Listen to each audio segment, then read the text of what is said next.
Bom, pessoal, vamos dar início, então, ao evento. Obrigado, Pri. Vou compartilhar aqui minha tela. Sejam bem-vindos, né, primeiramente. Eu sou o Rubinho Urbini, sou um dos sócios fundadores da Venture Hub. Hoje a gente vai dar sequência à nossa série de webinars, né, a Food Tech Webinars, com o tema Soluções Mais Saudáveis e Acessíveis. Então, vou contar um pouquinho, né, do que é o TechStart, né, falar um pouquinho dos participantes de hoje. Então, vou fazer um compartilhamento de tela para a gente poder iniciar.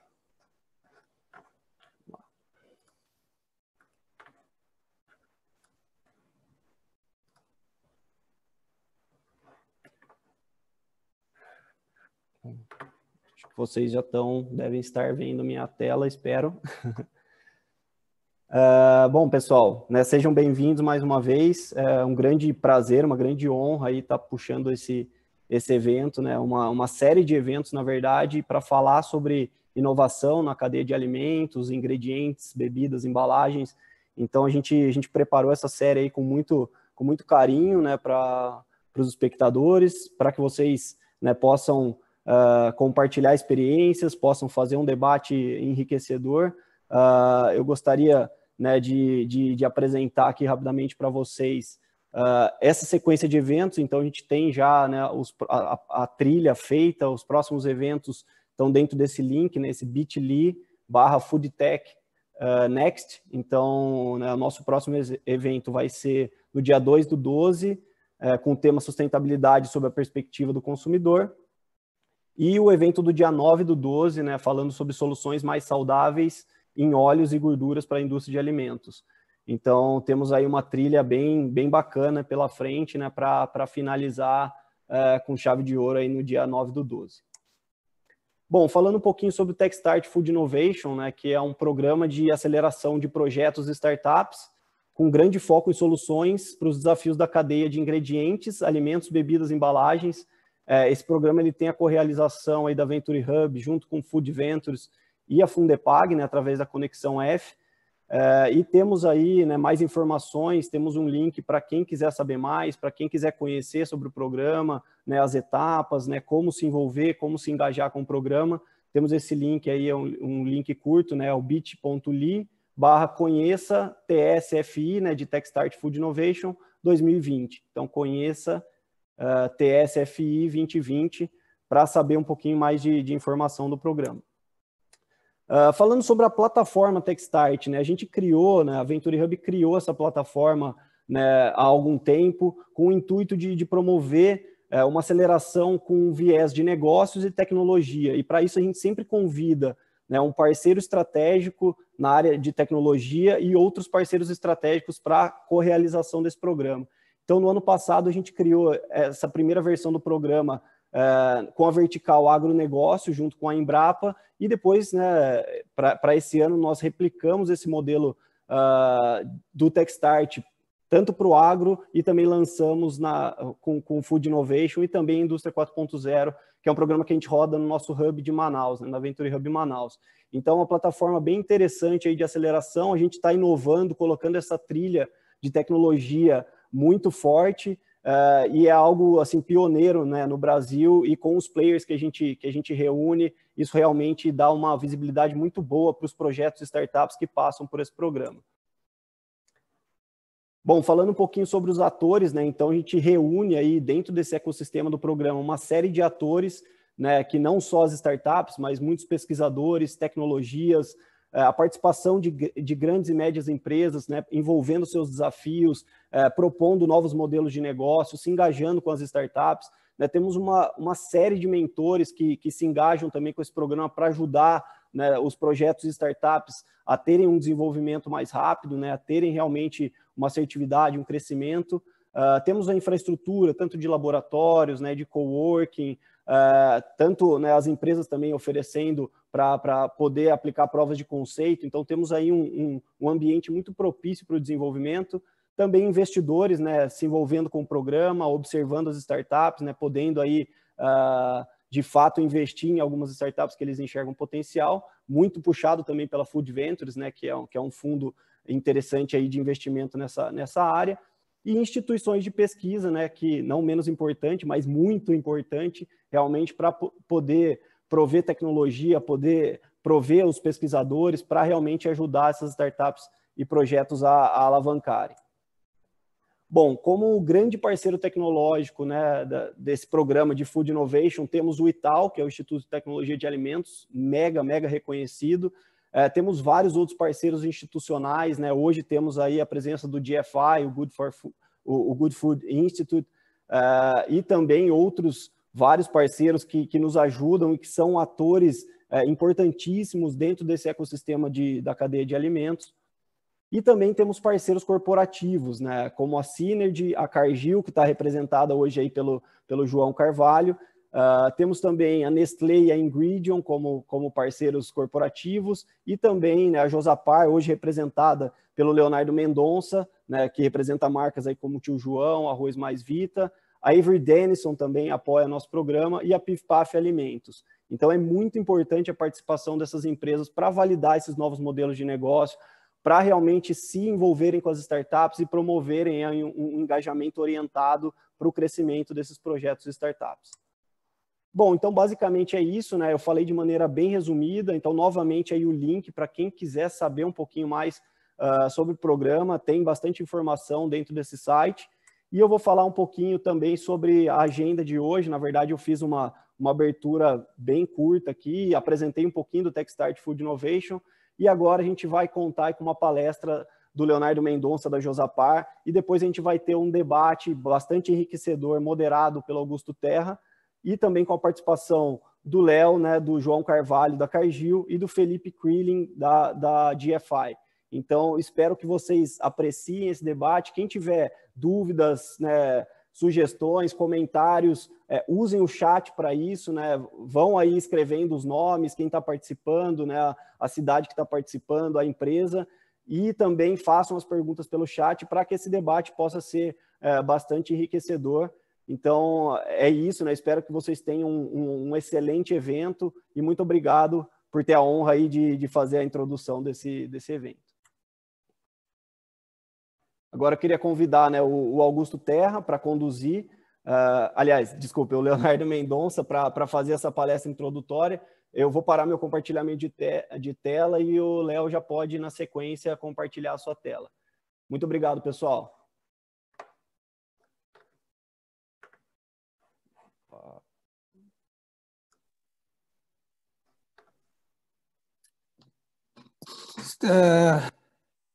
Estão me vendo? Muito boa noite.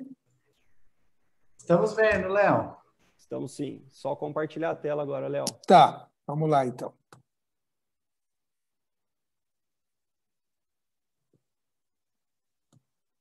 Deu? Está aparecendo a tela? Perfeito. Tá. Ótimo. Bom, pessoal, muito boa noite. Boa noite a todos. Tem sido bastante gratificante para mim e para a Josapar a participação desse evento e do Techstart Food Innovation. Queria agradecer mais uma vez ao Augusto, ao pessoal da Venture Hub, Fundepac, que eu acho que são eventos desses que engrandecem, nos fazem pensar, né, em alimentos, em inovação, uma área que o Brasil é muito rico, né? Nós somos muito ricos nessa área. O Brasil é bastante inovador nessa área. E hoje a gente vai falar um pouquinho, né, vai abrir um pouquinho o assunto, falando um pouquinho de arroz e pela perspectiva de arroz, no sentido da questão de soluções mais saudáveis e acessíveis, mas pela perspectiva do arroz e nos projetos que a Josapar já fez, né, especificamente num projeto que ela já fez há 20 anos. Antes disso, pessoal, eu queria rapidamente, parece que eu tenho 20 minutos, um pouquinho, o Augusto me falou que eu tenho 20 minutos, eu queria dar um panorama um pouco do mercado de arroz a nível global, com algumas informações macro, né, depois Brasil, e fechando um pouco na questão de soluções mais saudáveis e acessíveis, para que todos tenham realmente a dimensão e a importância do arroz no contexto mundial, no contexto também Brasil. é um produto... Só um pouquinho. Um pouquinho. Deu. Então, vamos lá. Falando um pouquinho de arroz a nível, com números que são importantes de serem reverberados, que serem analisados e até ponderados, colocando o arroz numa categoria de bastante relevância, né, em países, principalmente em países em desenvolvimento ou ainda em países de renda média ou renda baixa.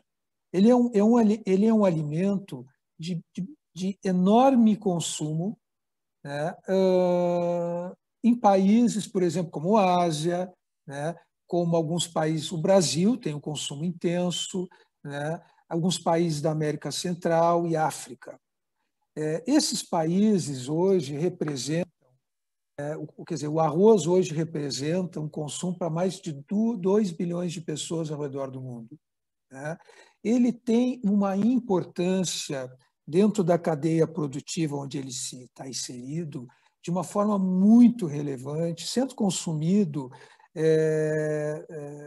em países em que é o principal alimento, né? É uma importante fonte de caloria para esses países. Então, dentro da cadeia produtiva onde o arroz está inserido, dentro de alguns países, o Brasil é um deles, a China, a Índia, Mianmar, Tailândia, Colômbia, México, ele faz parte e é muito importante em termos de economia, em termos de sustentabilidade, inclusive, né? O arroz hoje é o terceiro alimento mais consumido do mundo, ficando atrás dos derivados de leite e trigo. Isso é importantíssimo quando a gente qualifica e quantifica o arroz a nível global. Nós estamos falando, então, do terceiro alimento mais consumido do mundo. Aqui eu coloco um pouco a relação de alimentos mais consumidos do mundo. Dentro dessa relação está leite, trigo, está o açúcar em sexto lugar, o tomate, veja bem, importantíssimo, mandioca, batata, e o arroz em terceira colocação em quantidade de produtos que alimentam o mundo. Nós estamos falando de 354 milhões de toneladas por ano. É o consumo do arroz. É um volume muito grande.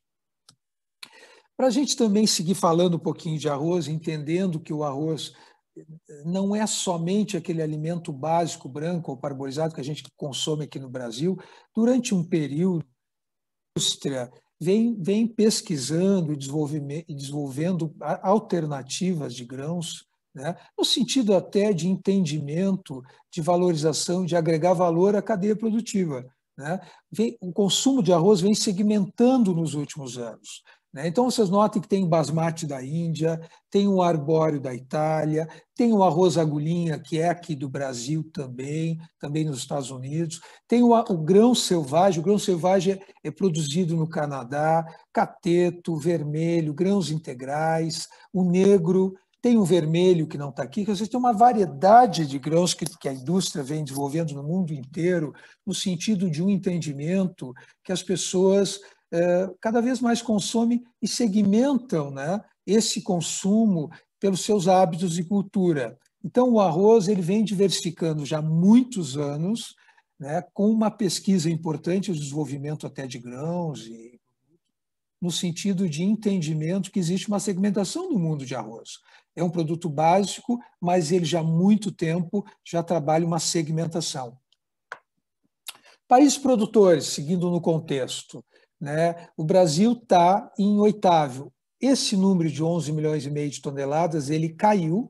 Essa informação ela é atual, ela está em 10 milhões e 800 mil toneladas, mais ou menos, 10 milhões e 500, 10 milhões e 800, mas não muda, porque nós temos a China, a Índia, a Indonésia como principais produtores de arroz no mundo, né? Consumo per capita. Nós temos o Brasil com 43 quilos per capita. Notem a China com 110, o Japão com 65, Colômbia com 33, Uruguai e Argentina, nossos vizinhos, nossos irmãos aqui, com consumo bem menor. São países, Uruguai, Argentina e Paraguai, que não está aqui, são países que têm um consumo menor e que a sua produção é mais voltada ao mercado externo. Mesma coisa Estados Unidos. Estados Unidos tem um consumo de 9 quilos per capita, tem uma produção de 8 milhões de toneladas, grande parte dessa produção, a metade dessa produção é voltada ao mercado externo. É um grande player. Um outro número importante, tá? não menos relevante, até no sentido ainda do contexto do mercado de arroz, o mercado de arroz hoje tem uma demanda total a nível mundial, uma produção total a nível mundial de 494 milhões de toneladas. Né? E ele vem se construindo isso de uma forma já bastante madura, bastante equilibrada nos últimos anos. Né? E tem uma realidade importante no mercado de arroz, é que ele é um produto que ele não transaciona intensamente internacionalmente. A maioria dos países produtores são grandes consumidores. Então, ele não transaciona internacionalmente como um soja, por exemplo. Né? Então, ele é um mercado com grande consumo, né? Mas que tem uma transação internacional não muito relevante. É uma característica do mercado de arroz. Quando a gente trabalha mundo, né, já tem um outro número interessante aqui. Vocês notem que existe um crescimento, mais ou menos, de um estoque armazenado de arroz. Em 2012 tem 149 milhões de toneladas, mudou para 259, a relação estoque-consumo de 36. Por que eu estou mostrando isso? Porque é um mercado que ele não transaciona, ele é um mercado equilibrado, ele é um mercado teoricamente equilibrado a nível de mundo, mas quando a gente olha para o Brasil, a gente percebe algumas diferenças. E vocês todos têm acompanhado, nesse último ano, algumas informações sobre o mercado de arroz do Brasil, que o arroz subiu muito no Brasil, e aqui explica um pouquinho isso. Né? Vocês notem que tem um estoque inicial no Brasil de 2014 de 868 mil toneladas. O que quer dizer esse estoque inicial? É o estoque de passagem entre uma safra e outra, que começa em fevereiro, março de cada ano. Né? 70% dessa safra é produzida, é colhida no Rio Grande do Sul, o resto é Santa Catarina e alguns estados. Né? Ela é um estoque que fica onde termina uma safra e começa outra, e fica um estoque, digamos assim, armazenado nas indústrias, com alguns produtores. Vocês notem que esse estoque vem diminuindo fortemente nos últimos anos. E a produção, de uma certa forma, também. E a importação, porque o Brasil importa arroz e exporta arroz, com volumes não tão relevantes em comparação à produção, 10% mais ou menos esse movimento. Vocês notem que isso vem caindo também. Quer dizer, a importação vem caindo de uma certa forma, esse 1 milhão e 100 aqui é um número aproximado, vai ser menor esse ano, e a exportação vem crescendo fortemente nos últimos anos. O Brasil vem exportando arroz por uma série de fatores, por qualidade, pela desvalorização do real em relação ao dólar, e o Brasil conquistou mercados internacionais relevantes. Um dos grandes concorrentes no Brasil para esses mercados internacionais é o arroz dos Estados Unidos, é o arroz americano. Uruguai, Argentina e Paraguai também concorrem com o arroz brasileiro, mas quando conquista mercados como América Central e África, o maior concorrente, Uruguai também, mas é os Estados Unidos. Os Estados Unidos têm um excedente de 3 milhões e meio de toneladas. Isso tudo para dizer que o Brasil tem sim qualidade, no momento tem competitividade, e ainda nós não temos uma política clara de manter estoques mínimos no Brasil. Então, o Brasil começou a ser um exportador dentro de um contexto regional, um exportador interessante a mercados internacionais. Nosso arroz é muito bom em relação a vários concorrentes, como os Estados Unidos, por exemplo. Bom, dito tudo isso, dando um contexto de números mais absolutos, mostrando para vocês a importância do arroz enquanto um consumo básico e que alimenta puxa, 2 bilhões de pessoas em países de renda média ou baixa, muitos asiáticos, alguns latinos, o Brasil é um grande consumidor de arroz, alguns países, México, África, notando que o grande consumo de arroz no mundo acontece em países mais pobres, né? E a partir dessa ótica, né, existem algumas características de alguns países mais pobres em desenvolvimento, que é a fome, que é a pobreza, que são questões sociais que nos deixam completamente desconfortáveis, né, como seres humanos, como pessoas. As pessoas no mundo ainda passam fome, né? E dentro desse contexto todo, né, e o alimento e o arroz é um produto acessível de grande consumo no mundo, né, surgiu uma ideia, muitos anos, há uns 20 anos atrás, de uma solução mais saudável de tornar o arroz mais nutritivo, através de um processo industrial, né? Antes disso, eu coloquei aqui uma informação que é bem relevante, assim, né? Existem diversos estudos no mundo sobre a fome visível e a fome oculta, né? Principalmente nesses países mais pobres, né? Então, a fome visível é de macronutrientes e é oculta de micronutrientes, carboidratos, gorduras, proteínas e vitaminas e minerais sugerem deficiências importantes no mundo, né? E todo o contexto, então, de solução para alimentos mais saudáveis através de arroz foi desenhado um pouco através, ou muito através dessa matriz, né, de carência nutricional das pessoas. Essas pessoas, principalmente crianças, possuem déficits nutricionais muito importantes há muito tempo. Então, todo o escopo do desenvolvimento desse produto que vocês estão vendo na tela, que é o Tijolo Mais Vita, começou com esse viés aqui que eu estou contando para vocês. Mais um número de fome oculta no mundo, mais números que são dramáticos, ao meu ver, né? Nós temos 2 bilhões de pessoas que sofrem de deficiência de micronutrientes no mundo. Vitaminas A, zinco, contribuem para a morte de 1 milhão de crianças anualmente. Existe também um estudo nessa análise que eu fiz aqui, que os países de desenvolvimento, por questões de desnutrição, principalmente em crianças, têm uma redução de 2% do PIB.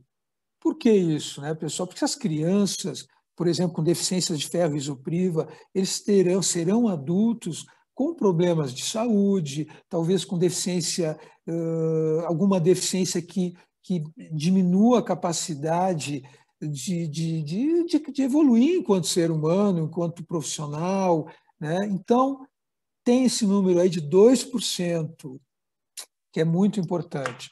A desnutrição está por trás de 54% de todas as mortes das crianças de até 5 anos. Outro número muito dramático, 54%. E a anemia ferropriva afeta 40% das crianças pré-escolares. São números que geram certamente um desconforto, não só pensando pela oportunidade, evidentemente, né, de um negócio, de um produto, etc., mas sim pelas questões sociais que isso implica. Fome oculta no Brasil. Estima-se que a anemia em crianças brasileiras atinja níveis superiores a 40%. É um problema gravíssimo, né, que a gente vem já identificando, né, há muito tempo. Isso, por um outro lado, gera também uma necessidade, uma oportunidade de fazermos algumas coisas. Tá?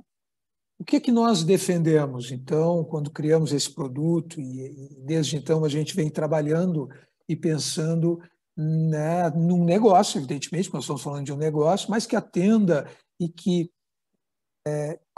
sugira questões bastante relevantes através do arroz como um veículo, né? Então, o que a gente defende? A fortificação é uma estratégia de excelente custo-benefício e resultados comprovados. Fortificação do arroz. O arroz vitaminado é um veículo ideal para o combate da fome oculta no Brasil e países de baixa renda. Isso é comprovado já. Existem alguns projetos no mundo, e aí eu faço um adendo rapidamente sobre isso, que já entendem, né, que o arroz é um veículo barato de consumo de massa, barato o processo industrial e também a adição de vitaminas em relação ao benefício que ele traz, né? Por exemplo, há uns anos atrás, quando nós desenvolvemos esse produto, nós recebemos uma visita de uma ONG, né? Que tem por trás dessa ONG um investidor que é a Fundação do Bill e Melinda Gates. Trabalho no mundo inteiro incentivando políticas de desenvolvimento de projetos voltados a esse tipo de combate à carência nutricional, principalmente das crianças e da fome oculta. E eles identificaram no arroz um projeto muito interessante, fácil, de grande consumo, de um custo relativamente baixo nesse combate. Então, eles nos procuraram, nós conversamos bastante no Brasil sobre isso, tentamos fazer um engajamento, conversamos com o governo, né? E eles muito contentes assim que a Josapar, através de uma marca importante, que é a marca Tio João, teve essa, digamos assim, essa destreza, essa vontade, né, de também agregando valor à marca, evidentemente, agregando valor ao negócio, evidentemente, não poderia ser diferente, mas também pensando um pouco nesse contexto todo, né? E tivemos algum sucesso, tivemos algumas dificuldades, e depois a gente pode até falar um pouquinho mais sobre isso nos debates, né? Conclusão do nosso trabalho. Então, a gente falou sobre o mercado de arroz, a importância dele a nível mundial, a nível na Ásia, no Brasil, na América Central. E o arroz pode ser, sim, né, pode ser, sim, um importante aliado, né, ao combate da fome oculta ou combate à fome no mundo. Não só porque ele é um alimento básico e consumido em larga escala, e sim que industrialmente, a um custo baixo, relativamente baixo, nós podemos torná-lo mais nutritivo. Tá? Eu fico sempre muito contente de falar sobre esse projeto, porque é um projeto que agregou muita coisa dentro da Josapar em termos de pesquisa, de conhecimento. É uma empresa que procurou fazer um pouco a sua parte nesse sentido, né? Mas a gente acha que a gente pode mais, né? Por isso até que eu conversei com o pessoal aí para poder participar desses nossos eventos. Eu acho que a gente pode mais, acho que a sociedade pode mais nesse sentido, né?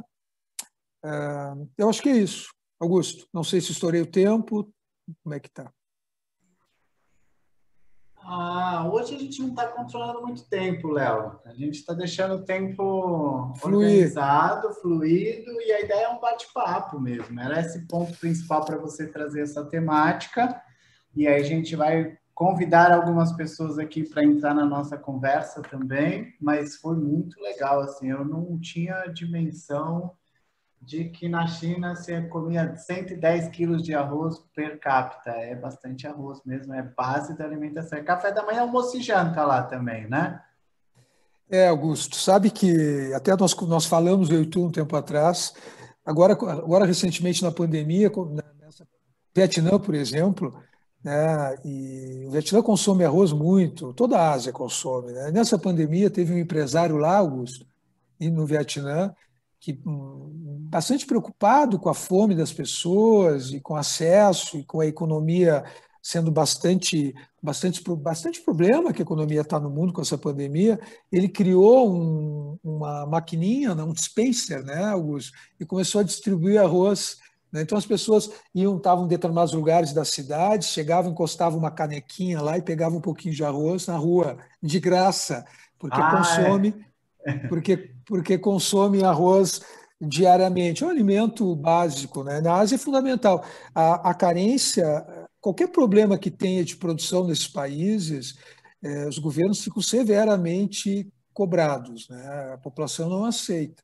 São questões que envolvem questões bastante dramáticas. Qualquer problema de abastecimento nesse país. No Brasil também, vocês notem esse ano que o arroz começou a subir um pouco de preço e já teve, né, a sociedade gritando, o governo federal se manifestando e dando as justificativas, a indústria, toda a cadeia produtiva envolvida em explicar. Vocês notem que, quando está tudo certo, né, é falado relativamente pouco. Quando tem algum problema, né, que nota a importância dessa cadeia produtiva e tudo mais.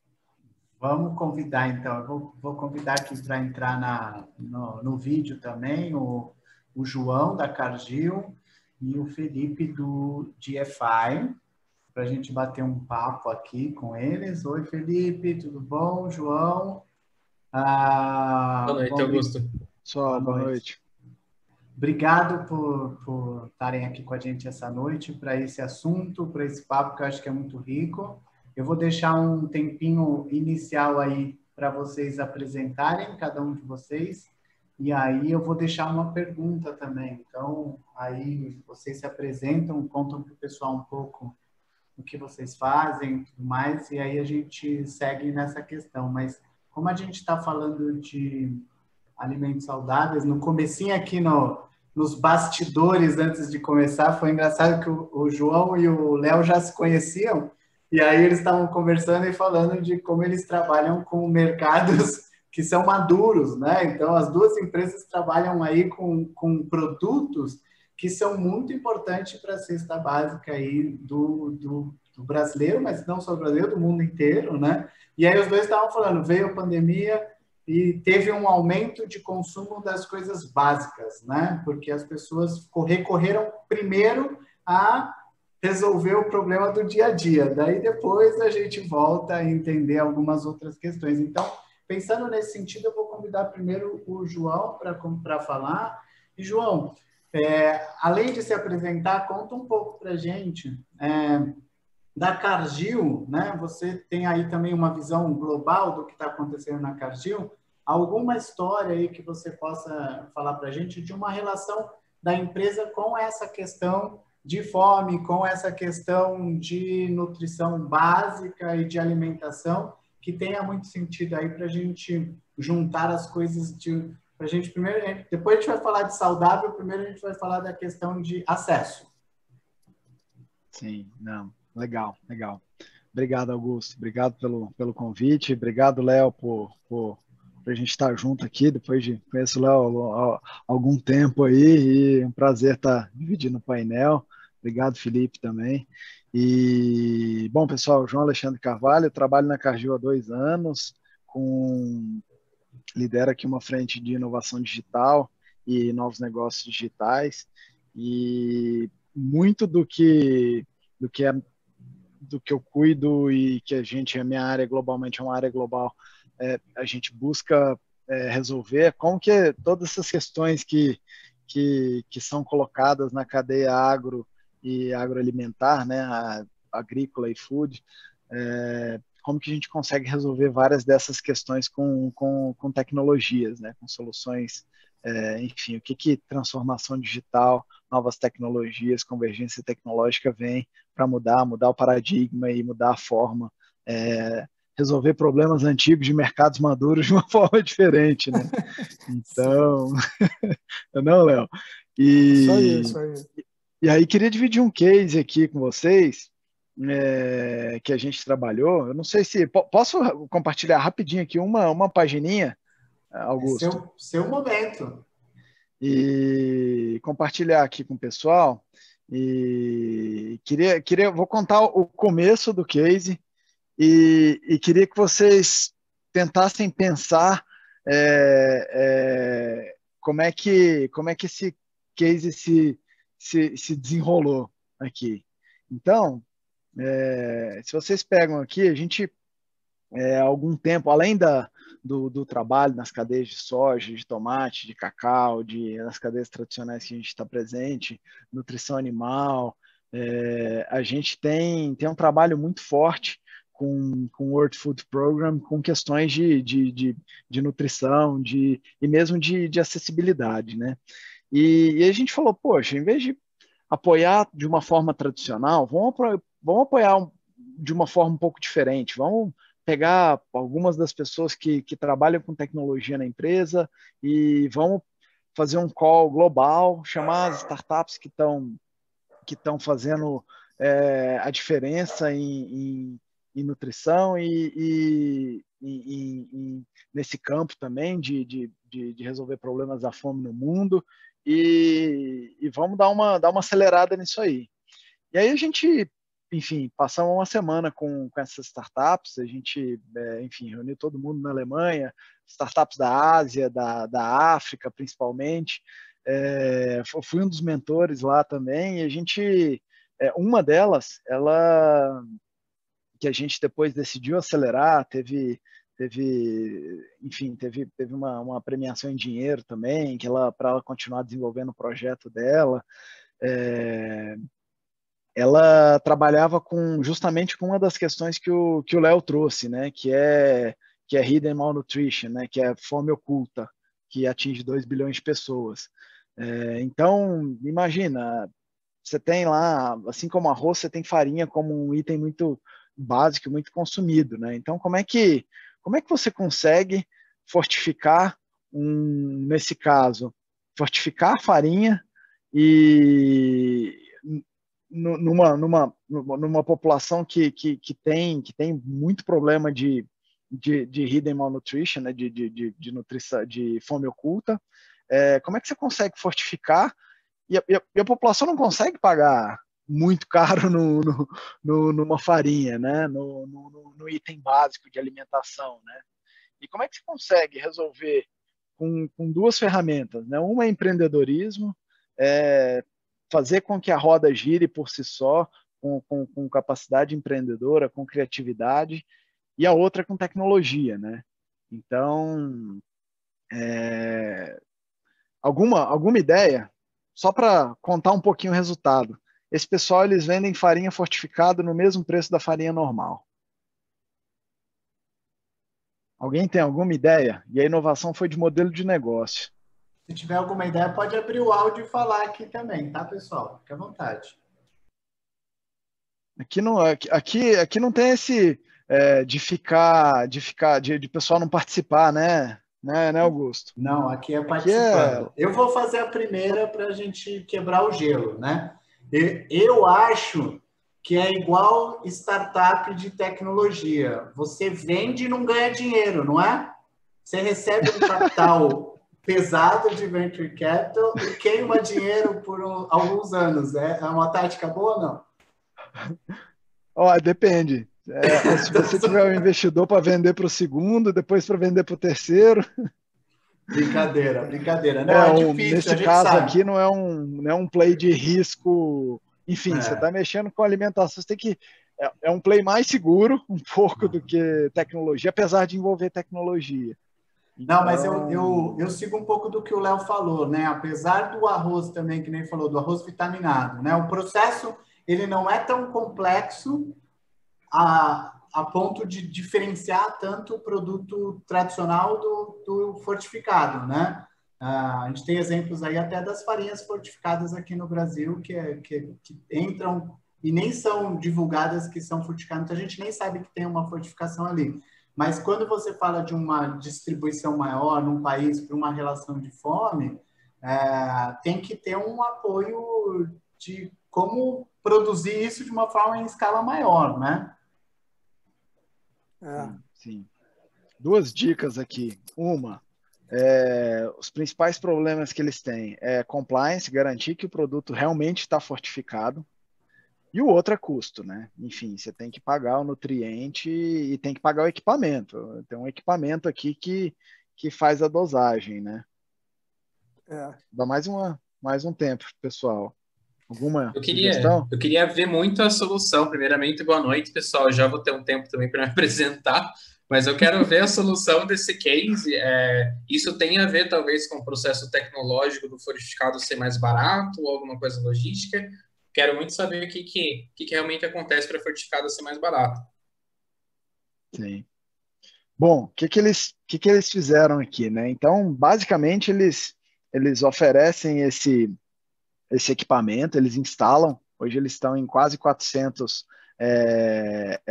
moinhos de farinha, né? Em processadores de farinha que embalam e revendem, enfim. E esse equipamento ele é conectado com IoT, ele faz a dosagem, ele consegue controlar o estoque de micronutrientes que cada um tá colocando, e mais ainda, ele consegue saber quanto que cada moinho está produzindo e está entregando. E ele consegue saber, então, quanto que cada moinho vai precisar de embalagem. E como o cara não... Assim, se a gente for ver a dor dele, embalagem ele não consegue viver sem, ao invés dele vender o equipamento, ao invés dele vender a tecnologia, ao invés dele vender o IoT, ao invés dele vender, ele vende a embalagem. E aí o que ele faz? Como ele vende para 400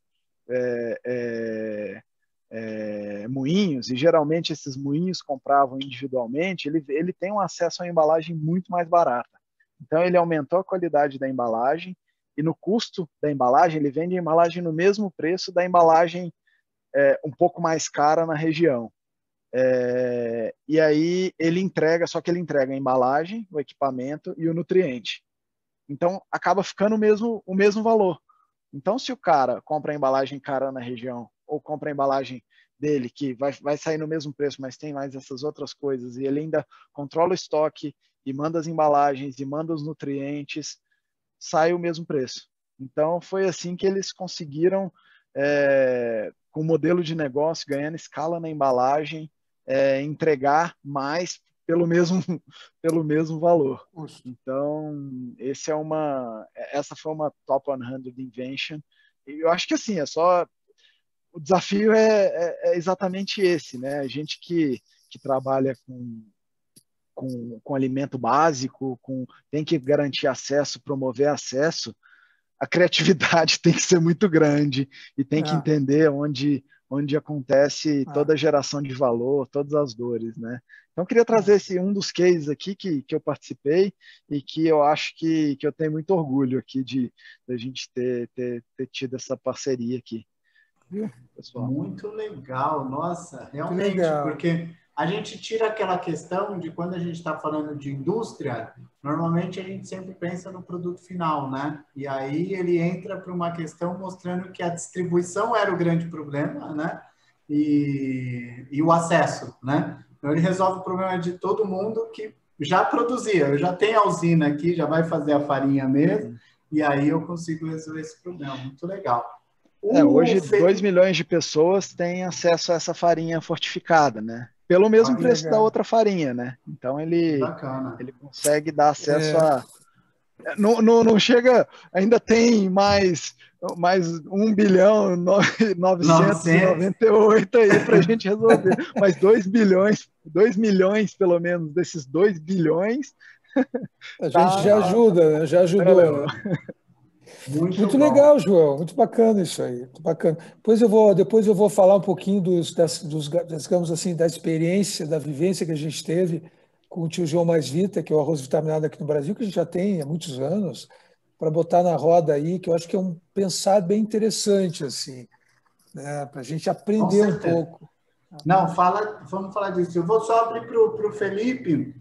Ele se apresenta também, conta um pouco do GFI, Felipe. E aí o GFI também trabalha, né? O GFI é uma fundação, não é uma empresa, diferente do Léo e do João aqui. Então, eles têm um objetivo muito grande de tornar a produção aí mais saudável, mais sustentável, usando aí diversas alternativas. Eles trabalham muito o mundo de plant-based, ele vai contar um pouco.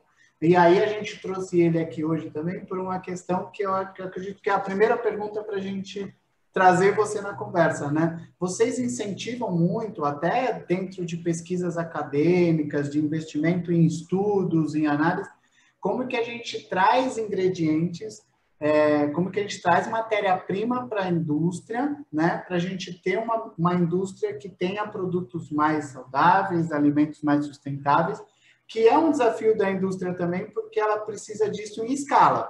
Então, no momento que vocês estão na pesquisa, depois que vocês desenvolvem todo esse trabalho de pesquisa, colocam isso no mercado, isso começa a crescer, aí vem o João e o Léo aqui com a indústria para tornar isso mais acessível em escala. Mas, num primeiro momento aqui, a gente está falando de uma pesquisa, não que a Cargill e a Josapar não façam esse tipo de pesquisa, mas é legal que vocês trazem uma visão que não é industrial. Então, por isso que a gente trouxe vocês. Obrigado de estar aqui. Conta um pouco de você. Super, Augusto. Super obrigado. Primeiramente, obrigado e que legal estar com Léo, João, você, Augusto, aqui. Muito legal a gente estar tendo essa conversa com certeza é um tema muito relevante e agora, inclusive, eu estou entendendo muito essa energia de todos estarem no mesmo lugar para a gente estar batendo esse assunto. E até para apresentar, porque eu acho assim que quando a gente fala do GFI, principalmente sendo uma organização sem fins lucrativos, é uma coisa um pouco diferente quando a gente entra no ecossistema brasileiro.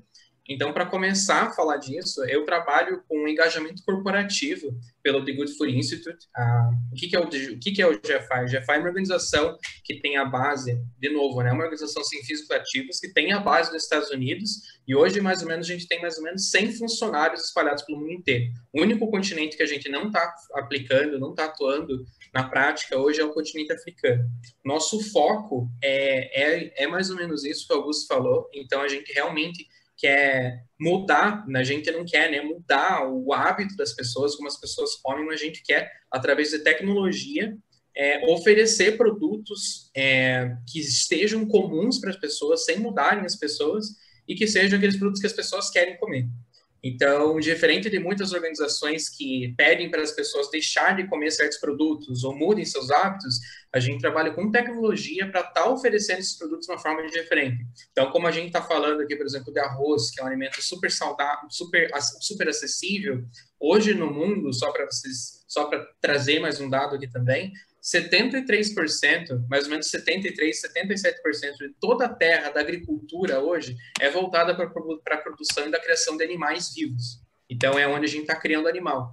Sendo que 23% disso é onde a gente está criando planta, certo? Onde a gente está plantando, a gente está criando grãos. Só que na hora que você olha o consumo de proteína das pessoas, você vai ver que, de fato, a maior parte da alimentação das pessoas em proteína está vindo de plantas. Então, a gente tem uma diferença muito enorme na equação, onde a gente, de fato, está produzindo mais animais, ao mesmo tempo que a gente está comendo mais esses produtos, só que no final do dia isso está alimentando menos as pessoas. Então, o que a gente faz? A gente trabalha com tecnologia para a gente estar oferecendo produtos que não são de origem animal, mas que têm a mesma experiência que os produtos de origem animal, só que são feitos de outra forma. Então, hoje a gente trabalha com 3 tecnologias básicas. A gente trabalha com plant-based, produtos vegetais. Então, a gente trabalha aí fazendo mimetização de produtos de origem animal, utilizando produtos de plantas. Aqui no Brasil, vocês já devem ter visto N startups que estão fazendo hambúrgueres, grandes empresas como a JBS, a própria BRF, a Marfrig, que também estão operando e estão fazendo produtos assim. A gente também trabalha com o conceito de carne cultivada, então você gerar, né, e criar a carne a partir de células, sem precisar ter um animal, criar um animal vivo e tudo mais, sem precisar de todo esse processo. E a gente também trabalha com fermentação. Então, diferente do trabalho básico das pessoas conhecem de fermentação, de você ter um queijo, fermentar ele, um iogurte, é você realmente gerar proteínas através de bactérias e de fermentação. Então, você pega lá uma levedura, da mesma forma que a gente tem insulina na farmacêutica, só que ao invés de você produzir insulina através de micróbios, você produz ali uma proteína que você encontra no leite, como a caseína, ou você faz uma proteína completa, certo? Vindo de fermentação. Então, a gente trabalha com esses conceitos e a gente tem um time que a gente trabalha nas 3 frentes, né, no ecossistema de negócio. A gente trabalha tanto com governos, com grandes empresas, investidores do cenário de negócios, como com ciência e tecnologia também. Então, eu acho que essa é a bagagem que a gente traz. E para esse papo de agora, que realmente ele é super essencial, como vocês viram os dados que o Léo trouxe para a gente, isso realmente é um desafio muito grande. E a gente não tem só o desafio da nutrição hoje, como a gente também vai ter o desafio que a indústria já tem, que é de alimentar 10 bilhões de pessoas em 2050. Então, pensa que a gente já tem problemas de fome hoje, a gente tem mais ou menos 1 bilhão de pessoas que estão passando fome hoje. A gente tem a questão da fome oculta, que foi uma coisa muito interessante que o Léo passou, só que pensem também que em 2050 a gente vai ter quase 10 bilhões de habitantes morando no mundo, sendo que o consumo de proteína, que eu acabei de mostrar alguns dados para você, ele só tende a aumentar, então a indústria só tende a aumentar e o consumo está aumentando também, e a gente vai passar né, ter esses tipos de desafios cada vez maiores nos próximos tempos. Então daí até entra, sabe, essa questão da necessidade desse debate para a gente não só estar entregando o que nutre as pessoas, né, o que dá para o que elas precisam para elas viverem, mas também da gente lembrar que a comida é uma coisa extremamente cultural. Então, você não pode, por exemplo, chegar no brasileiro e dizer para ele simplesmente parar de ter carne, ou ele parar de comer o churrasco dele. A gente sabe que isso não funciona muito bem lá na prática.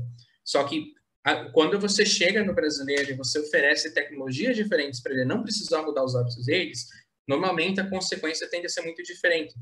E quando a gente fala de ingredientes como o próprio arroz ou feijão, que são ingredientes que o Brasil tem, aí já leva em outro tema, né, Augusto, que é bem legal a gente bater também, que a gente tem da necessidade de a gente estar trabalhando com cada vez mais ingredientes locais que a gente tem nos países, para a gente não precisar de ficar, sabe, nessa dependência da gente importar alimento estando no Brasil, estando num lugar que literalmente chamam de celeiro do mundo, só que na prática a gente acaba importando muita coisa. Então, tem esse case que o João acabou de mostrar agora, por exemplo, onde uma empresa estava pagando, na verdade, mais caro numa embalagem do que o próprio produto, e quando eles acabaram resolvendo esse desafio, eles acabaram fazendo um produto melhor, né, utilizando um alimento mais fortificado, só que o processo era diferente, totalmente soluciona. E como a gente também tem um case muito legal que o Léo trabalha, na Josopar, onde você, de fato, já tem, né, um ingrediente super acessível como arroz, e que eu super quase caí da cadeira, sorte que meu vídeo não estava aqui ainda, mas eu vi que chineses comem 100 quilos, que é uma coisa, uau, é difícil você ver outro alimento, né, para você ver quanto que a pessoa come, quase o travesseiro é de arroz, né, Léo? Então, uma coisa assim muito, muito forte, né, para você imaginar. Então, realmente leva, né, e a gente entra nessa questão da gente estar utilizando ingredientes que as pessoas estão acostumadas a comer. Então, enfim, eu acho que é esse, né, Augusto? Essa é a bagagem que a gente traz no debate e eu vou super a gostar mais de estar conversando com vocês. Que legal, que ótimo. O tempo voa, né? Nesses tempos de pandemia, a gente tinha combinado um bate-papo até 8 horas. Fiz uma pergunta para cada um só e já são 8 horas. Eu vou estender um pouquinho aqui, só um tempinho, para a gente não atrapalhar também o horário de todo mundo. Eu vou levar uma pergunta para o Léo, que junta dos dois, né, Léo? Você falou lá na sua apresentação do arroz vitaminado, você puxou aí antes do Felipe entrar essa questão, eu queria que você levasse para isso. E é muito interessante a gente falar um pouco do que eu mencionei lá também na conversa do João. A gente tem alimentos, né, dentro da legislação que são fortificados, que é o nosso caso da farinha aqui no Brasil, né? Então, farinha de trigo, ela é fortificada, ela tem um objetivo de trazer mais nutrientes para a população, porque é um alimento amplamente consumido, né? E aí, não é uma coisa que a gente se divulga, né? Tem muita gente que come a farinha e nem sabe se ela é fortificada, se não é, se realmente está entregando aquele fortificado que tem. E as próprias empresas também, apesar de estar escrito lá que é fortificado e tal, ela não é um slogan, né? Não é um marketing que a empresa faz, o meu é mais fortificado que o dele, né? Ou o meu tem mais... Então, faz o básico só, a princípio, do que está dentro dessa legislação. Quando a gente entra em arroz, que também é um item básico, não tem essa regra para que ele seja assim. Ele é básico, ele tem lá suas diversas formas, né? O João trouxe uma coisa legal numa última conversa que a gente fez, que foi...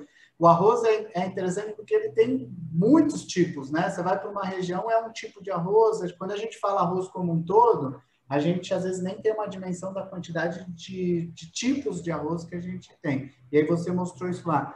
Conta um pouco para a gente desse projeto do arroz vitaminado, que está aí na Josopar há bastante tempo. Sempre foi uma inovação fantástica trazer isso pela uma primeira vez, porque é um produto simples, é um produto da cesta básica, mas tem aí uma coisa que você contar para a gente dos bastidores, porque não é uma coisa tão trivial, vamos dizer assim, vai.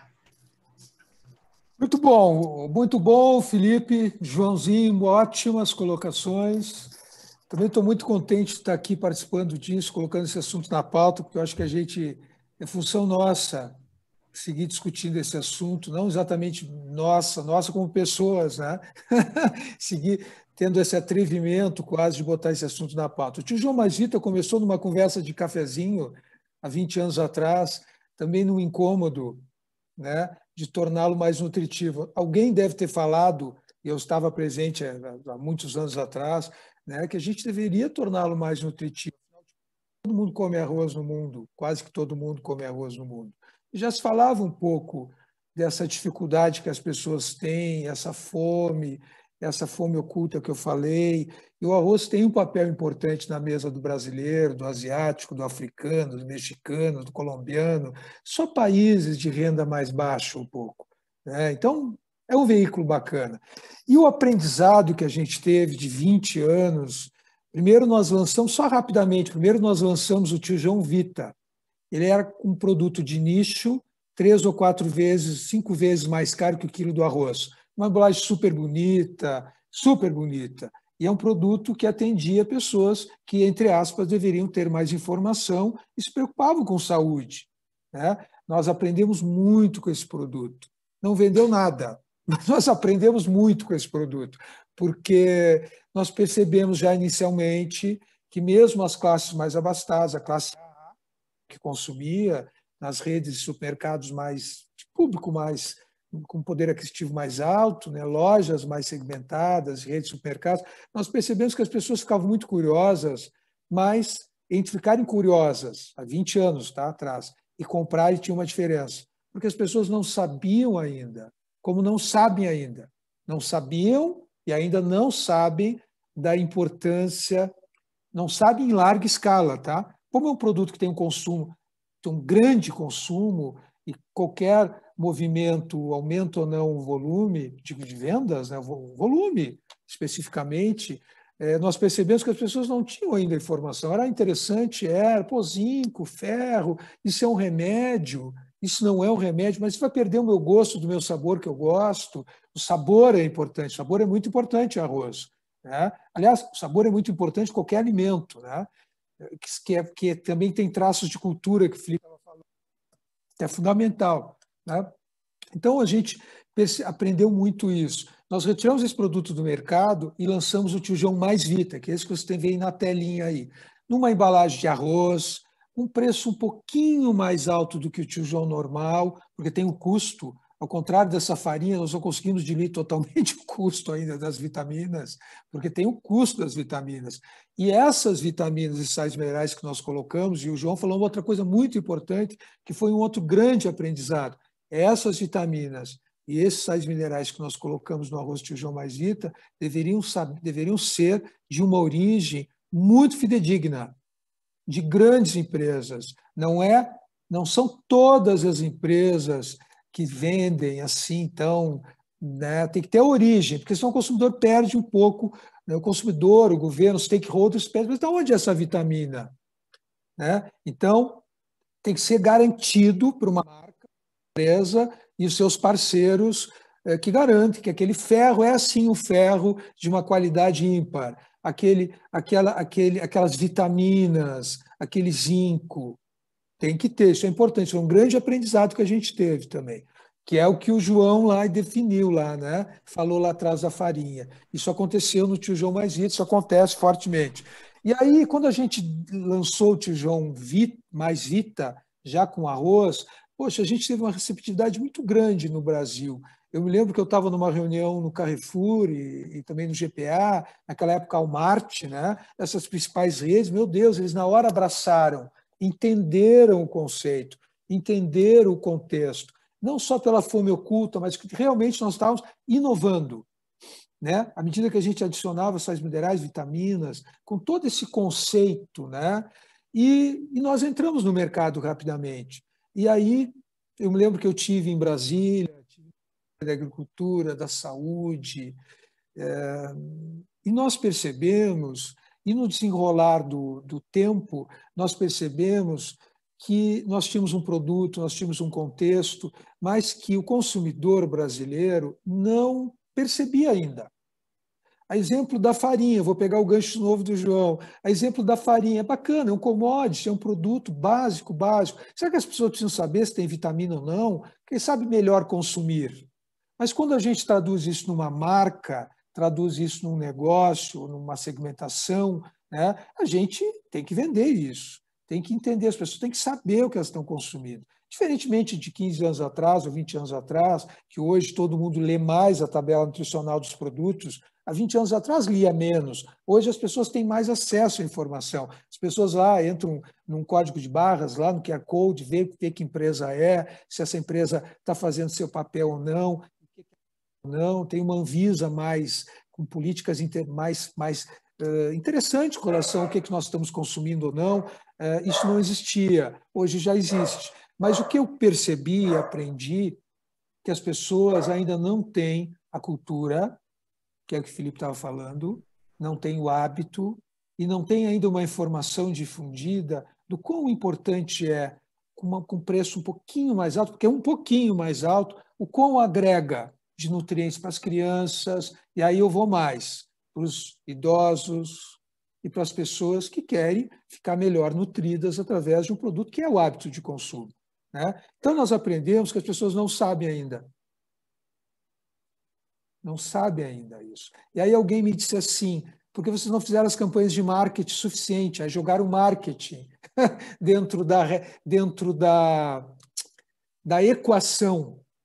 O produto é bom, tem uma distribuição, o fornecedor de vitaminas é fantástico, é o maior do mundo, porque esse que nos forneceu é um dos maiores do mundo, uma empresa suíça.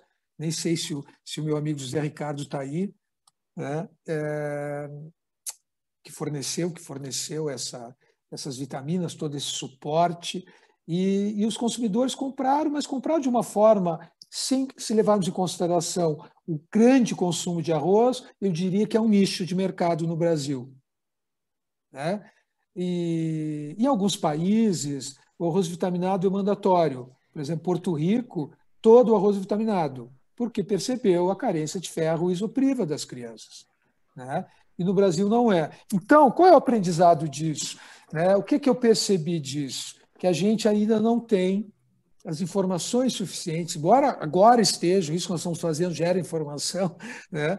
E a academia também nunca desenvolveu intensamente estudos a isso, embora tenha vários, mas talvez não em larga escala, e a gente percebeu que isso não tinha. Esse foi o início, meio e fim do arroz vitaminado no Brasil. Léo, posso te fazer uma pergunta? Claro, João, pois não. Hoje tem você vê a discussão muito grande assim de produtos para imunidade, para que sejam funcionais para a saúde também. Todo mundo querendo se manter forte aí para não ter enfim, manter a imunidade em dia, né? Com vírus à solta aí, não dá para bobear, né? E você acha que isso pode ser oportunidade também? Sim, pode fortemente ser uma grande oportunidade. As pessoas percebem através da alimentação, uma melhor alimentação, e o Felipe pode falar horas com certeza sobre isso, eu acho, pelo pouco que eu vi. As pessoas percebem mais, inclusive, João, nós tivemos um aumento de consumo de arroz um pouco assim. É claro que por uma série de motivos, né? As pessoas mais em casa, então consumindo mais o que querem consumir e tudo mais. Mas eu acho que sim, eu percebo um movimento aí de um resgate, digamos assim, nas informações, no sentido de que uma alimentação mais saudável, sim, pode preservar, pode melhorar a saúde, pode melhorar a saúde, pode nos preservar o sistema imunológico, tudo isso, né? Que a gente sabe desde sempre, né? Uma pessoa melhor alimentada, inclusive uma criança melhor alimentada, pode ser um adulto mais saudável, né? Então pode sim, é uma janela muito bacana, assim, eu te diria que é um resgate. Ô, Léo, a Marina perguntou aqui se o produto, eu já imagino que não pela sua resposta, mas é que se o arroz ele era modificado geneticamente para ser vitaminado ou era um beneficiamento, né? Então você falou aqui da questão do processo, ela pergunta como é que é o processo, mais ou menos, mas a ideia é assim, tipo, é um beneficiamento do arroz. Marina, essa pergunta que você está fazendo agora no grupo foram perguntas que nós fizemos, quando nós lançamos o produto, nós fizemos uma série de entrevistas, pesquisas. Nós nos dedicamos, viu? Dentro do tamanho da empresa, dentro da capacidade de investimento que a Josapar tem, evidente, que é finita, pequena, num país continental como o nosso, e nós éramos quase que sozinhos na época nesse tipo de produto, né? E as pessoas tinham essa dúvida. Mas ele é modificado geneticamente? Bom, modificado geneticamente eu já não quero. As pessoas diziam isso muito na época. Que isso? Geneticamente não quero. As pessoas diziam assim, é um remédio? Mas eu não preciso disso. Eu não quero um remédio, né? Então, te respondendo, não é. É um processo industrial, é uma extrusora, né? Então, é arroz. Todo o grão de arroz que não serve para estar no arroz tio João, porque o arroz tio João ele tem os grãos quase que inteiros, né? E aquele grãozinho que não é perfeito, que não é inteiro para o arroz tio João, a gente pega esse grãozinho, separa no processo industrial, torna farinha de arroz, moe ele, né? Coloca os nutrientes, né? E reconstrói esse grãozinho de arroz, que é igual, é imperceptível, e mistura com o saco do arroz, vai com o quilo do arroz, uma quantidade X que traduz a capacidade de nutrientes para torná-lo mais nutritivo, com quantidade de ferro, zinco, etc. É um processo industrial. Não é muito complexo, não. Não é. Parece ser, mas não é. Tem que ter essas máquinas, né? Não, mas é bem legal, porque eu não imaginava que era dessa forma. Então, eu Tu estava pensando constrói outros grãozinho a beneficiamentos. grãozinho. Tu constrói grãozinho a bacana. grãozinho, é bacana. Muito Esse bom. grão é fortificado, entendeu? Muito bom. Então tá aí, depois tem uma aqui do Cleonildo que eu falo para você. O Cleonildo é uma das startups que está no programa, ele está falando uma coisa que eu vou jogar depois para você como provocação. Mas eu vou passar para o Felipe. Felipe, a gente conversou lá no começo, quando eu te convidei, a gente falou de uma questão, de um exemplo de algum ingrediente que vocês tenham, que passou a ser utilizado depois de algum projeto, incentivo, e como que a indústria aí de proteínas alternativas começou a utilizar esse ingrediente. Por que a gente fala disso? Porque é interessante, porque deve ter uma questão aí também da relação de timing, né? Quando a gente fala de startup, de negócio, de projeto, muita gente fala, pô, mas o cara inventou um negócio que eu já conhecia, já tinha visto isso há 10 anos atrás. Mas ele acertou o momento de entrar no mercado e é totalmente diferente quando você vê isso acontecer. Conta um pouco pra gente. Não, são super questão. Inclusive, é muito difícil, né, essa conversa, assim, para ver onde que essa demanda se inicia, né? Eu estou estudando muito, por exemplo, aquele conceito da demanda induzida. Então, por exemplo, será que você faz a ciclovia antes ou você cria as bicicletas antes de você colocar o lugar? Será que você cria os trens ou será que você faz a ferrovia primeiro? Então, essa conversa, assim, ela é muito interessante e esse ponto que você colocou, existem, sim, vários cases que já aconteceram, né? E eu vejo que é uma questão, assim, do ecossistema, sabe, Augusto? Como que eu vou dizer? Não existe, sabe, um player que atua sozinho. Mas o que eu vejo, assim, com certeza, que a gente fala que tende, né, a ser talvez o maior driver, é com certeza talvez a demanda do consumidor. Então, isso que o Léo falou do consumidor hoje estar cada vez mais consciente, isso é um super driver para essas coisas estarem aumentando, e várias coisas aconteceram, sim, sabe, que começaram a dar, que fizeram, sabe, esse gatilho para a indústria realmente estar atuando. Um exemplo, para vocês terem ideia, o Canadá, se vocês pesquisarem, isso é super recente assim, 2020 e 2019, mas o Canadá aplicou aí 100 milhões de dólares numa planta, numa empresa de ingredientes, tá? Para eles começarem, né, que é uma empresa que eles trabalham com ingredientes locais, no caso, proteína de ervilha e proteína de canola, para eles estarem fazendo proteínas, né, vegetais, proteínas aí voltadas a alimentos plant-based.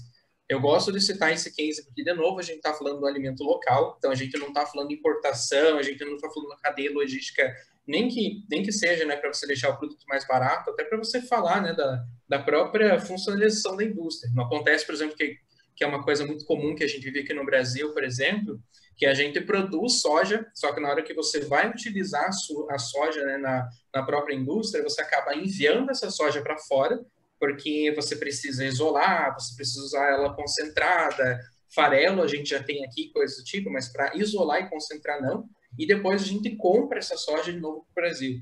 Então, tipo, pensa no valor, certo, que você agrega no produto final para você estar vendendo esse produto que, na verdade, era brasileiro. Então, esse negócio de você realmente estar incentivando para você ter esses produtos internamente, localmente, sempre fica mais forte. E até para adicionar nesse papo do arroz, umas coisas que a gente já tem no setor, é que como a gente está falando de mimetização de produtos de origem animal, de diversas formas, pensa que você está trabalhando com ingredientes que você já consegue inovar. Então, por exemplo, quando você fala de um arroz que você está colocando no hambúrguer, para você fazer um hambúrguer que cheira, que tem a mesma experiência na textura, no gosto, no aftertaste, em toda a experiência que o hambúrguer traz, pensa que você vai ter arroz ou alguma coisa diferente dentro do hambúrguer. Esse arroz ele já pode ser fortificado. Pensa, por exemplo, em produtos como a Beyond Meat, que vende lá o Beyond Burger. Beyond Burger ele tem proteína do arroz da composição. Tem outras carnes vegetais muito interessantes surgindo, como a carne da Nova Meat, que é uma startup espanhola, que eles fazem carne impressa em 3D, carne vegetal impressa em 3D, que a base dessa carne também é arroz. Então, eles utilizam uma proteína de ervilha e proteína de arroz. Então, pensando assim, sabe, que essa criação de produtos diferenciados, ela pula, né, de você pensar apenas no consumo do produto in natura, no produto inteiro, mas você realmente está fazendo produtos novos, né, de diversas formas. E lembrando, né, que o problema não está no processo em si, igual o Léo falou, igual o Léo estava respondendo isso aqui. Não é porque você coloca um arroz numa extrusora ou que você faz um hambúrguer de diversas formas. O que interessa é a qualidade dos ingredientes. Se você come um ingrediente que ele não é bom, não interessa quantas vezes você vai processar ele. Você pode processar ele uma vez. Se ele não é ingrediente bom, você não vai estar comendo um ingrediente bom. E quando você está falando de ingrediente de alta qualidade, você pode processar ele de diversas formas, que você consegue fazer aí vários tipos de produtos de excelentes qualidades no final aí do teu funil, né, de inovação. Então, enfim, então se tem esse case para você, Augusto, e aqui no Brasil, felizmente, a gente tem muita coisa legal para ver. Eu vi, por exemplo, que a Embrapa tem projetos aí que eles pesquisam, né? Eles já trabalham com o feijão Mungo, que é um feijão super conhecido lá fora. Se vocês olharem a Eat Just, do Vale do São Francisco, vocês vão ver que eles fazem um ovo mexido, plant-based, que você coloca na panela, você mexe ele, você tem ali a experiência do ovo mexido, que eles utilizam o feijão Mungo, né? O feijão moyashi, tem vários nomes no Brasil, mungo verde, vários nomes mesmo, dependendo de onde você está, mas que a base é isso. E eu vi que a Embrapa já tem pesquisa, sabe, para a gente realmente começar a utilizar esse ingrediente em território nacional. Então, enfim, eu diria, sabe, Augusto, que existem várias formas diferentes de a gente começar trabalhando com isso, só que eu acho que a primeira que a gente precisa, que é a própria demanda do consumidor, de ver coisa diferente, de ter essas coisas na mesa, ela já existe, sabe? Então, eu diria que o próximo passo, ele não é mais escasso, sabe? Basta a gente realmente ter mais players atuando aí nesse setor realmente. Muito bom. E aí me dá a deixa para o João, que na nossa conversa antes também falou lá, soja é amplamente produzido, o Brasil e os Estados Unidos brigam quem produz mais em cada safra que passa, né? O Brasil esse ano deu um super estouro. Aí tem aquela coisa também, soja é bom, soja é ruim, soja é bom, soja é ruim. Tem um monte de coisa que vai entrando na mídia, vai entrando em conversa, mas ela faz parte da coisa. E foi uma coisa que você respondeu lá, né? Do mesmo jeito que o arroz tem diversos tipos de arroz, a soja era um feijão que deu certo, né? Que ficou famoso pela sua capacidade mesmo, né? Capacidade de produção, capacidade de resultado, capacidade que ela entrega de proteína, capacidade. Então, todos esses benefícios desse feijão trouxe ele num momento de um produto de uma escala mais baixa até hoje ser um dos maiores commodities produzidas aí. Conta um pouco disso pra gente. Acho que linka o papo de todo mundo aqui. Você contou tudo, Augusto? Não deixou nada para mim. Desculpa. Então, eu volto para trás. Tô brincando. Não, brincadeira. Eu acho que a contribuição que eu queria trazer aqui eu acho que a gente vive num momento muito, muito ímpar da humanidade, que é um momento em que a gente precisa mais de diversidade, de pluralidade, e a gente tem que reinventar cadeias produtivas, e a gente tem que estar disposto como empresa, como startup, como ONG, como pesquisa, institutos de pesquisa, a resolver os problemas que o mundo tem e atender as necessidades que o consumidor tem. Então, enfim, vai ter... e a gente fazer isso com o menor impacto possível. Então, entender qual que é o menor impacto, se é mais local, se é mais global, como que a gente constrói cadeias que são resilientes globalmente, né? Enfim, como é que num momento de pandemia em que todas as fronteiras podem ser fechadas e a gente tem fluxos globais de alimentação, e como é que a gente mantém tudo isso funcionando, e a gente viu que a gente tá bem nisso, né? Assim, apesar de todas as dificuldades, tiveram vários problemas, mas mesmo assim os fluxos globais de alimento e tudo, enfim, foram mantidos. E a gente trabalhando forte agora também com as opções, né? A gente tem investimento em proteínas alternativas, é um driver de crescimento, é um driver também em em produtos também que entregam performances diferentes, para fazer formulações diferentes de diversas formas.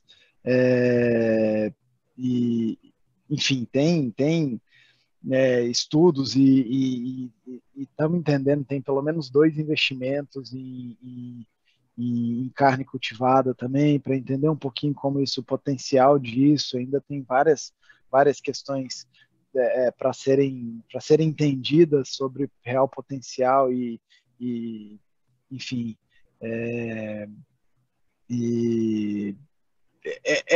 essa era agora é a era do consumidor. O consumidor vai decidir o que quer consumir, a gente vai buscar atender isso no menor impacto possível, ou de forma, se a gente conseguir gerar impacto positivo, melhor ainda, né? A gente estudando e usar a ciência, a tecnologia a nosso favor para isso, né? Enfim, eu acho que só não é possível fazer aquilo que não é possível imaginar. Agora, se a gente já consegue imaginar, consegue pensar, consegue querer alguma coisa, é questão de tempo até a gente conseguir. Muito trabalho duro para conseguir, mas é para isso que a gente está junto, cada um na sua expertise, e aproveitar também a oportunidade para parabenizar Food Ventures e Venture Hub pelo programa, Fundepag também. É um gap que tem, né? Assim, a gente juntar a empresa que tem capacidade de mercado com os institutos de pesquisa que têm capacidade, vários assets de pesquisa e tecnológicos, com as startups que você precisa de uma ajuda ali para... Hoje eu estava conversando com... morra acima. A diferença o pessoal fala, pô, mas por que é tão difícil montar um negócio? Falo, a diferença é que montar negócio é inércia, todo negócio tem inércia. O negócio que está rodando, a inércia morra abaixo. O negócio que não está rodando ainda, a inércia morra acima. Essa é a diferença.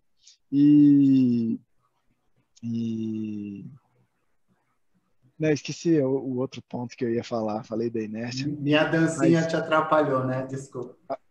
Eu fui da sua dancinha. Eu gostaria de acrescentar até nesse ponto que você falou, João. Eu acho muito legal isso.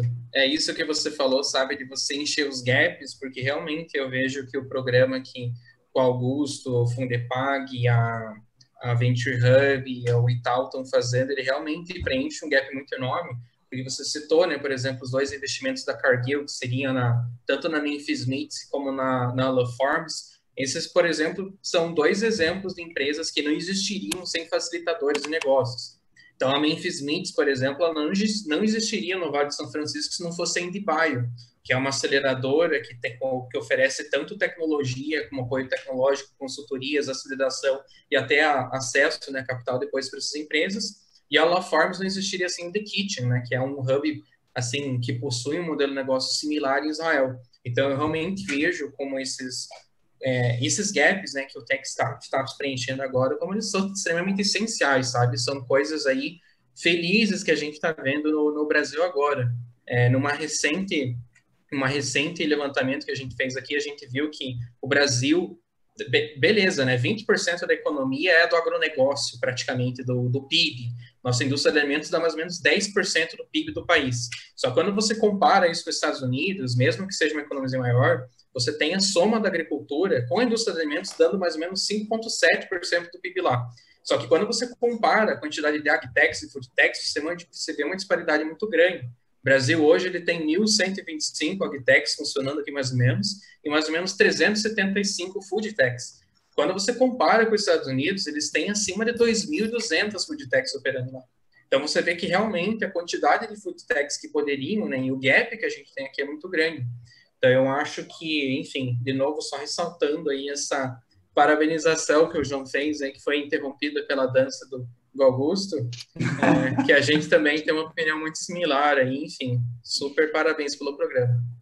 Não foi uma dança, pessoal, estava empurrando as startups, porque a gente fala, quando a gente começou o programa também, eu agradeço muito meus parceiros também, o Itaú, e vocês, porque também se não fosse vocês de parceiros, também nada disso existiria, porque a gente precisa e entende que precisa disso para acho que todo mundo está de parabéns aqui junto.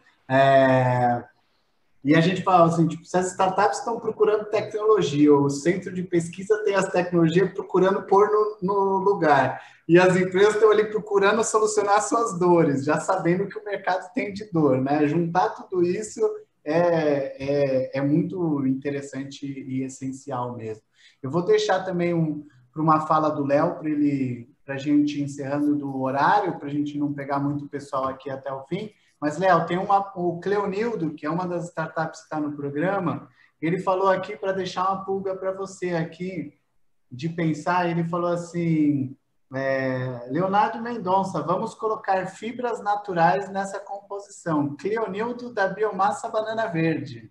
Aí ele tem um produto para te apresentar ali depois. Ele falou de um macarrão de arroz com banana. Aí eu falei, banana é uma coisa que a gente também come bastante, viu, por aqui. Então, deixo com vocês, também, João e Felipe, também, se tiverem alguma palavra final para fazer. Agradeço muito, eu deixo aqui o meu agradecimento por vocês estarem aqui, por vocês ajudarem a construir esse programa. Os três aqui são peças muito importantes também para que o Techstart exista, para que o Techstart continue, para que o Techstart traga cada vez mais ao potencial para que as startups, os institutos e as empresas tragam para o Brasil mais desenvolvimento de tecnologias aí. Obrigado. Pessoal, eu que agradeço ao Augusto, ao João.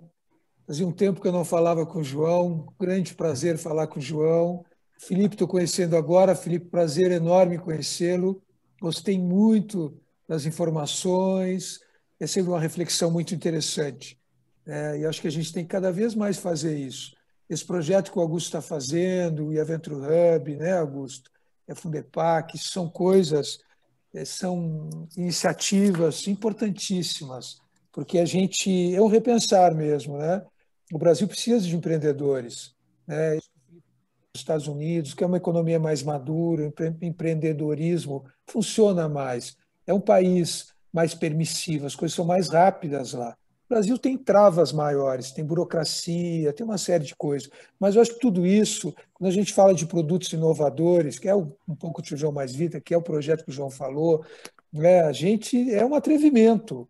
Eu gosto muito dessa palavra, porque o brasileiro é muito resiliente, ele é atrevido, né, em criar coisas nesse ambiente, às vezes, tão inóspito, né, porque é um ambiente não muito propício em algum momento para começar um negócio. A gente tem tantas crises acontecendo, tivemos tantos modelos econômicos, tantas coisas acontecendo no Brasil, e o Brasil o brasileiro se reinventa. Mas o João falou uma coisa que eu queria reforçar, só para a gente também não se estender muito. O consumidor hoje, ele sabe quase que tudo, né? Ele tem acesso à informação que atrás não tinha. Então, rastreabilidade, eu falava isso com o Augusto esse dia, rastreabilidade é importante, né? E as pessoas querem saber o que estão consumindo. As pessoas estão lendo os rótulos, ou na internet, ou no QR Code, não interessa. As pessoas sabem e querem saber o que estão consumindo, querem saber quais são as empresas que estão produzindo, querem saber se as empresas são socialmente responsáveis ou não. Então, qualquer negócio que vai iniciar hoje tem que estar com isso muito claro, né? A questão do envolvimento, a questão da informação tem que estar nítido, claro. As pessoas querem saber o que estão consumindo. Isso muda tudo, né? Totalmente. Os negócios, quantos negócios podem ser criados? Eu já falei em rastreabilidade, né? Eu me lembro que há 2 anos atrás, eu acho que eu estava em Chicago, numa feira que tem nos Estados Unidos. Os Estados Unidos é fantástico nisso. E eu falar sobre rastreabilidade, aqueles americanos ficavam me olhando, pois não sei o quê. Né? Então, puxa, quanta coisa. Saber o consumidor, as pessoas que compram querem saber o que eles estão comprando. Isso é a premissa maior, ao meu ver. E coisas que entreguem a verdade. Tem que entregar uma verdade nisso aí. Muito bom. Felipe, João, Léo, obrigado. Só agradecer a vocês de novo o convite. Foi um enorme prazer estar falando com você, Léo, João. Aprendi muito com vocês hoje. Parabéns aí por tudo que vocês estão fazendo. Fica aí, eu deixei o meu e-mail ali no contato também, caso qualquer pessoa que estava aqui hoje e quiser falar com o GFI, seja por qualquer coisa dentro das frentes das tecnologias que a gente trabalha, A gente super quer apoiar e a gente consegue pegar projetos aí em diferentes estágios, enfim, a gente tem uma coisa bem tailor-made para a gente estar costurando. Então, de novo, reforçando, parabéns, João, parabéns, Léo, para o que vocês estão fazendo, para o que vocês trouxeram hoje. Muito obrigado aí, Augusto, Food Ventures, pelo convite para a gente estar aqui hoje. Pessoal, só agradecer mesmo, muito obrigado, foi um ótimo papo. E a gente fica à disposição também. Estamos juntos aí no programa, mais algumas sessões, né? Obrigado, Felipe. Prazerzão o papo e parabéns pelo trabalho de vocês, que é muito, muito importante, muito relevante e está fazendo a diferença. Até mais, obrigado, pessoal. Obrigado a todo mundo que assistiu aqui também. Esse vídeo também vai estar no YouTube depois. Obrigado a todo mundo que estiver assistindo isso depois do dia de hoje também. Os contatos que não estão aqui, que são os que o pessoal colocou no Zoom, que não aparecem no YouTube, a gente coloca lá para vocês também, para vocês estarem. Vai estar na descrição do vídeo. E aí, segue também o link aí do que eles falaram aqui também, que a gente discutiu aqui, passou no WhatsApp. Obrigado a todo mundo que participou. Uma boa noite. Boa noite a todos.